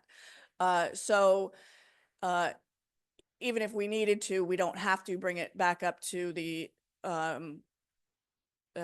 whatever 400 gallons a minute, or I 450. Thank you for that. So we are keeping all of our sources. We're not getting rid of any of our sources. So bringing it. Oh, do we have anybody from Zoom? No hands raised, Madam Mayor. Thank you. Back to the council. Other than thank you, Dimitri, thank you, staff, for all of this. It's been great. I really appreciate all the hard work you guys put into it so far. So keep up the good work. Thank you. No comments, questions. Thank you. Yeah, Councilmember Friels, go just a ahead. couple. Mike, I think when we first learned about this microbe, I think microbe is only doing 50 gallons a minute with our 50, so it's only 100 gallons from that well. So, and hopefully someday somebody can sit down and explain to me why we have that microbe set up, because All day, any day. the whole thing is confusing, and why we were spending even more and more money on it is beyond me. But another thing, Dimitri pointed something out about the shovel ready. Leslie and I got a chance to work with Dimitri in Sacramento 2 years ago. It was 2 years ago. By the way, impressive working with you, Dimitri. And that was one of the things that were mentioned time and time again. They were so impressed. At the time, it was Senator Caballero's office and the speaker's office. They were really impressed how fast we were moving, and that we got the checks and we actually spent them instead of sat on them. And we were kind of, as Speaker Rivas's office says, it's about time San Bernardino County starts spending our money in efficient manner. So it was good to see. So yeah, I would love to see this start moving forward and at least have a plan. We got to have a plan. Without a plan, then we can't ask for these grants. We can't ask for the gentleman left, but we can't ask for money from anybody else unless we have a plan. So yeah, thank you. Thank you, Dimitri. Appreciate it. Thank you. Councilmember Morris Lopez. Just want to say thank you for your hard work and everybody involved that's presenting, but you've been with us the longest, I think, Dimitri. So appreciate your work. Thank you. Thank you. Mayor Pro Tem Sabathia. I heard a promise that you were going to get the whole thing funded. You said it. I'm just kidding. Thank you very much. Look forward to sitting here and months to come, having another celebratory presentation as we've, gotten the back half of this taken care of. Thank you. Thank you very much. Next regular meeting is scheduled for Tuesday, April 15th. May I have a motion to adjourn? So moved. Seconded. Thank you. Motion made by Councilmember Friel, seconded by Mayor Pro Tem Sabathia. Roll call, please. Councilmember Aranda, Yes. Councilmember Frios, Yes. Councilmember Morris Lopez. Yes. Mayor Pro Tem Sabathia, Yes. Mayor Jordan. Yes, 7:36. Thank you. Thank you all.